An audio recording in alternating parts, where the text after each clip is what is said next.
Harry Potter and the Sorcerer's Stone, Chapter 2, The Vanishing Glass. Nearly 10 years had passed since the Dursleys had woken up to find their nephew on their front step, but Private Drive had hardly changed at all. The sun rose on the same tidy front gardens and lit up the brass number 4 on Dursley's front door. It crept into their living room, which was almost exactly the same as it had been on the night when Mr. Dursley had seen that fateful news report about the owls. Only the photographs on the mantelpiece really showed how much time had passed. 10 years ago, there had been lots of pictures of what looked like a large pink beach ball wearing different colored bonnets. But Dudley Dursley was no longer a baby, and now the photographs showed a large blond boy riding his first bicycle on a carousel at the fair, playing a computer game with his father, being hugged and kissed by his mother. The room held no sign at all that another boy lived in the house too. Yet, Harry Potter was still there, asleep at the moment, but not for long. His aunt Petunia was awake, and it was her shrill voice that made the first noise of the day. "Up! Get up! Now!" Harry woke with a start. His aunt rapped on the door again. "Up!" she screeched. Harry heard her walking toward the kitchen, and then the sound of the frying pan being put on the stove. He rolled onto his back and tried to remember the dream he had been having. It had been a good one. There had been a flying motorcycle in it. He had a funny feeling he'd had the same dream before. His aunt was back outside the door. "Are you up yet?" she demanded. "Nearly," said Harry. "Well, get a move on. I wanted to look after the bacon. And don't you dare let it burn. I want everything perfect on Dudley's birthday." Harry groaned. "What did you say?" His aunt snapped through the door. Nothing. Dudley's birthday. How could he have forgotten? Harry got slowly out of bed and started looking for socks. He found a pair under his bed, and after pulling a spider off one of them, put them on. Harry was used to spiders because the cupboard under the stairs was full of them, and that was where he slept. When he was dressed, he went out the hall into the kitchen. The table was almost hidden beneath all Dudley's birthday presents. It looked as though Dudley had gotten the new computer he wanted, not to mention the second television and the racing bike. Exactly why Dudley wanted a racing bike was a mystery to Harry, as Dudley was a very fat and hated exercise, unless, of course, it involved punching somebody. Dudley's favorite punching bag was Harry, but he couldn't often catch him. Harry didn't look it, but he was very fast. Perhaps it had been to do with living in a dark cupboard, but Harry had always been small and skinny for his age. He looked even smaller and skinnier than he really was because all he had to wear were old clothes of Dudley's, and Dudley was about 4 times bigger than he was. Harry had a thin face, knobbly knees, black hair, and bright green eyes. He wore round glasses held together with a lot of scotch tape because of all the times Dudley had punched him on the nose. The only thing Harry liked about his own appearance was a very thin scar on his forehead that was shaped like a bolt of lightning. He had had it as long as he could remember. And the first time he could ever remember asking Aunt Petunia was how he had gotten it. "In the car crash when your parents died," she said. "And don't ask questions." Don't ask questions. That was the first rule for a quiet life with the Dursleys. Uncle Vernon entered the kitchen as Harry was turning over the bacon.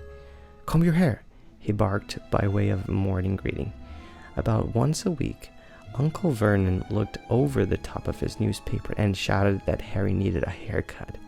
Harry must have had more haircuts than the rest of the boys in his class put together, but it made no difference. His hair simply grew that way, all over the place.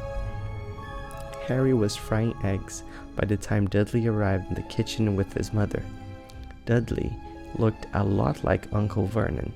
He had large pink face, not much neck, small watery blue eyes, and thick blonde hair that lay smoothly on his thick, fat head. Aunt Petunia often said that Dudley looked like a baby angel. Harry often said that Dudley looked like a pig in a wig. Harry put the plates of egg and bacon on the table, which was difficult, as there wasn't much room. Dudley, meanwhile, was counting his presents. His face fell. 36, he said, looking up at his mother and father. That's 2 less than last year. Darling, you haven't counted Auntie Marge's presents. See, it's here under this big one from Mommy and Daddy. All right, 37 then, said Dudley, going red in the face. Harry, who could see a huge Dudley tantrum coming on, began wolfing down his bacon as fast as possible in case Dudley turned the table over.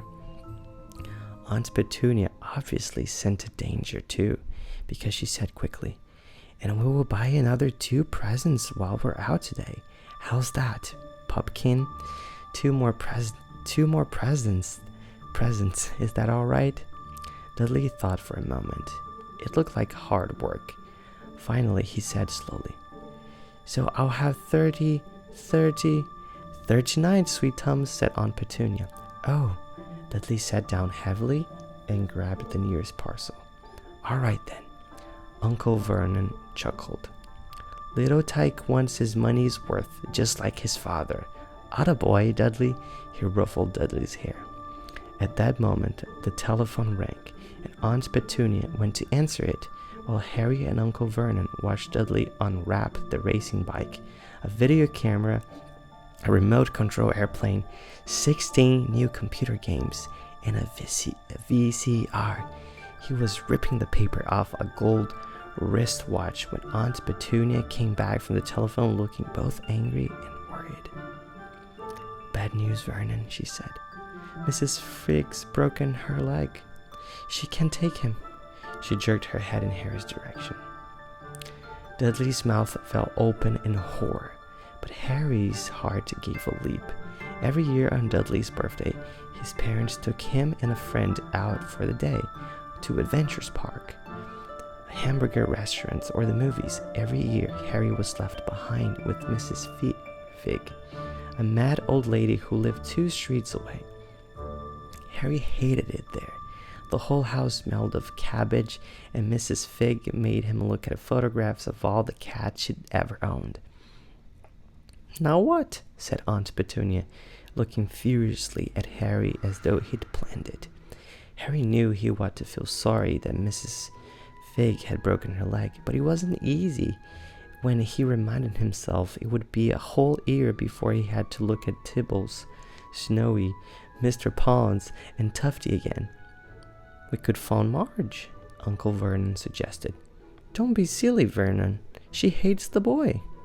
The Dursleys often spoke about Harry like this, as though he wasn't there, or rather, as though he was something very nasty that couldn't understand them, like a slug. "What about, what's her name, your friend, Ivone? On vacation in Majorca," snapped Aunt Petunia. "You could just leave me here," Harry put in hopefully. He'd be able to watch what he wanted on television for a change, and maybe even have a go on Dudley's computer. Aunt Petunia looked as though she'd just swallowed a lemon. "And come back and find the house in ruins?" she snarled. "I won't blow up the house," said Harry, but they weren't listening.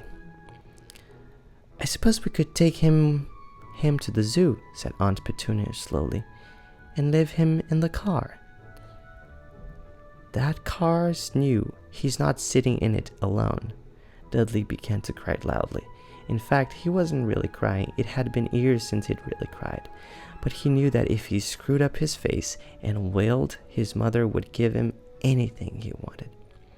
"Dinky Duddy Dums, don't cry. Mommy won't let him spoil your special day," she cried, flinging her arms around him. "I don't want him to come?" Dudley yelled between huge, pretended sobs. "He always spoils everything." He shot Harry a nasty grin through the gap in his mother's arms. Just then, the doorbell rang. "Oh, good Lord, they're here," said Aunt Petunia frantically. And a moment later, Dudley's best friend, Pierce Polkes, walked in with his mother. Pierce was a scrawny boy with a face like a rat. He was usually the one who held people's arms behind their backs while Dudley hid them. Dudley stopped pretending to cry at once. Half an hour later, Harry, who couldn't believe his luck, was sitting in the back of the Dursleys' car with Pierce and Dudley on the way to the zoo for the first time in his life.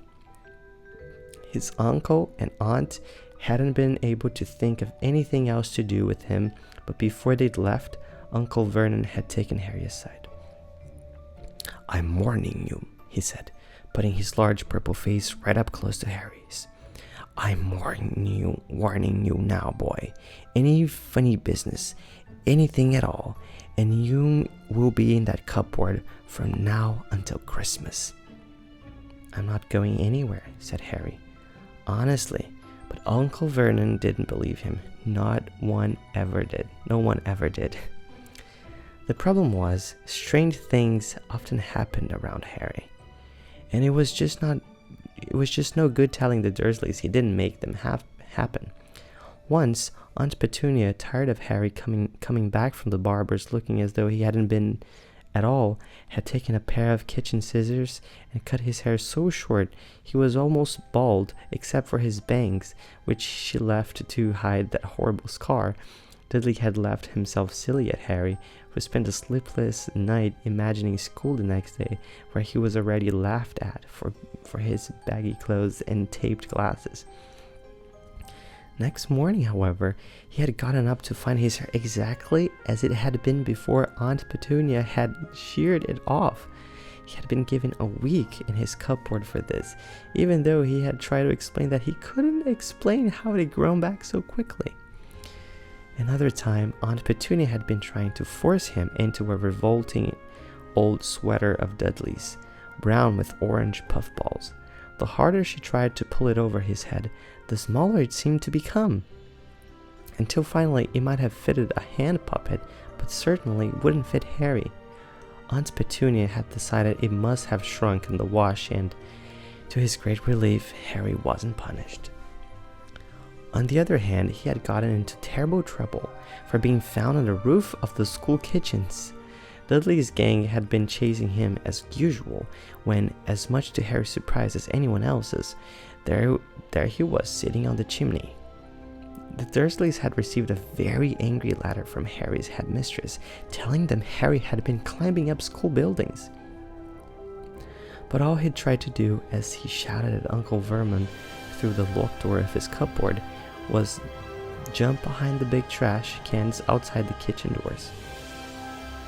Harry supposed that the wind must have caught him in mid-jump, but today nothing was going to go wrong. It was even worth being with Dudley and Pierce to be spending the day somewhere that wasn't school.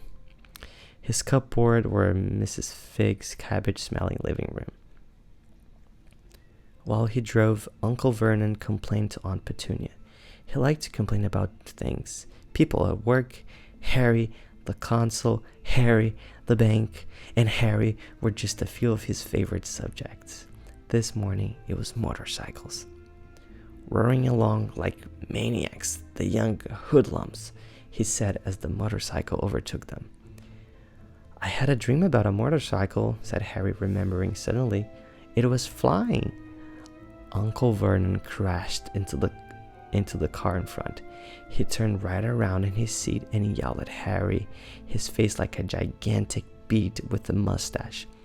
"Motorcycles don't fly." Dudley and Pierce snickered. "I know they don't," said Harry. "It was only a dream."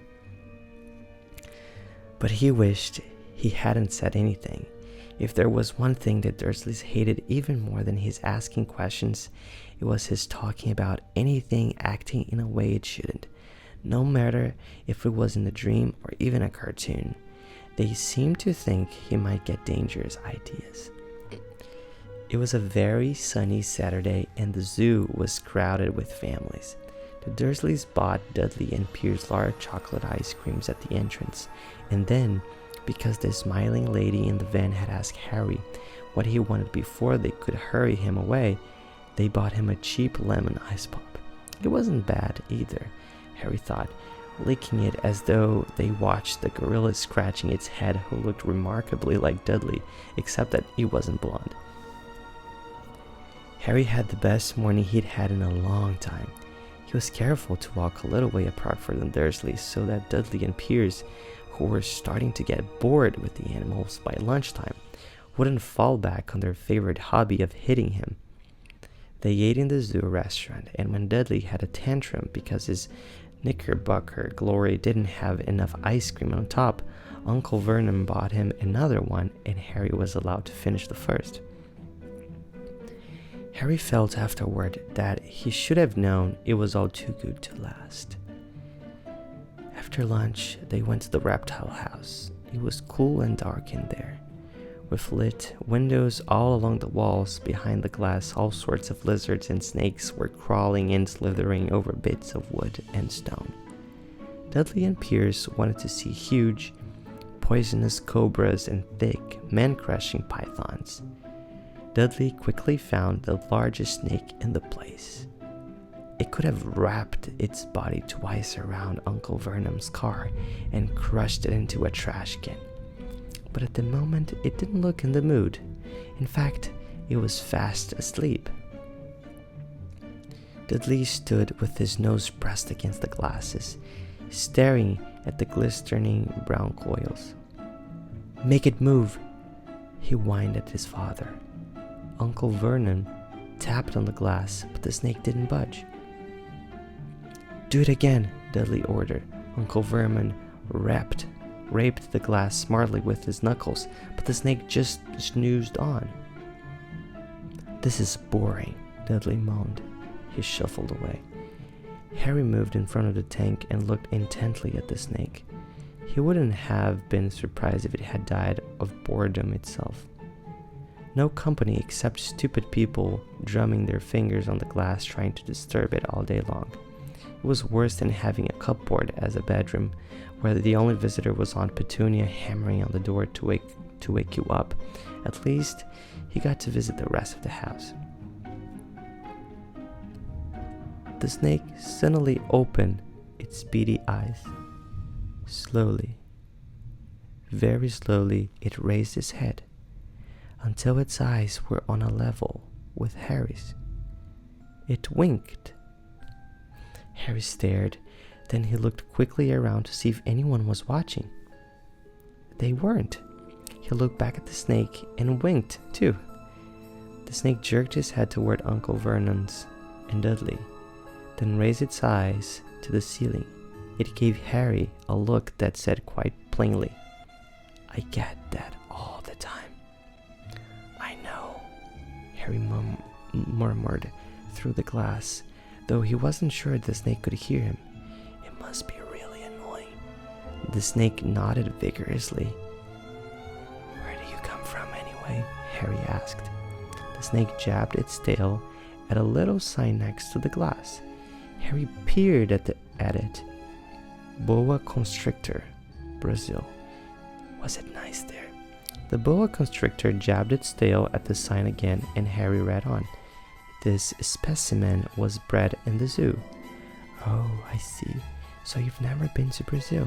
As the snake shook its head, the deafening shout behind Harry made both of them jump. "Dudley! Mr. Dursley! Come and look at the snake. You won't believe what it's doing." Dudley came waddling toward them as fast as he could.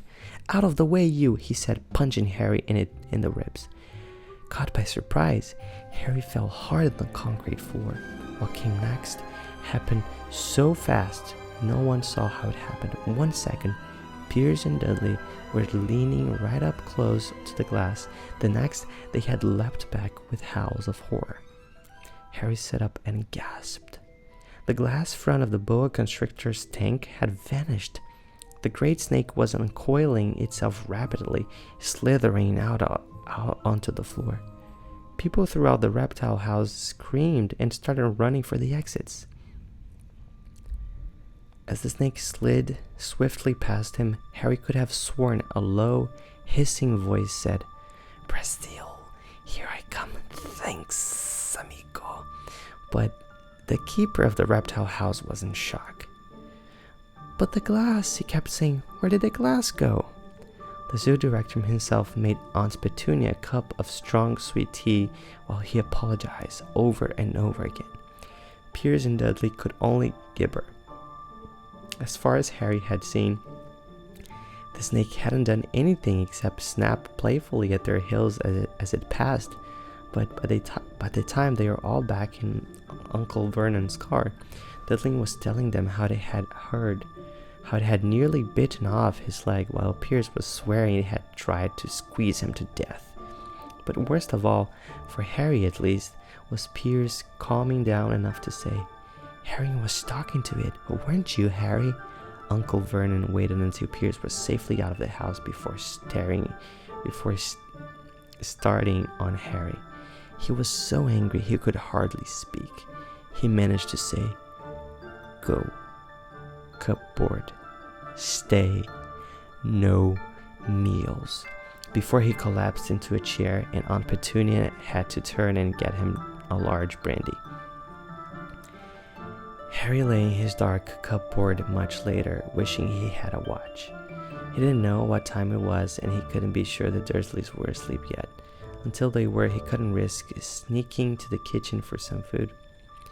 He had lived with the Dursleys almost 10 years. 10 miserable years, as long as he could remember, ever since he had been a baby and his parents had died in that car crash.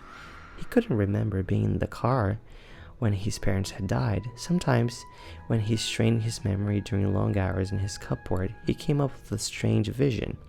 A blinding flash of green light and burning pain on his forehead. This, he supposed, was the crash, though he couldn't imagine where all the green light came from. He couldn't remember his parents at all.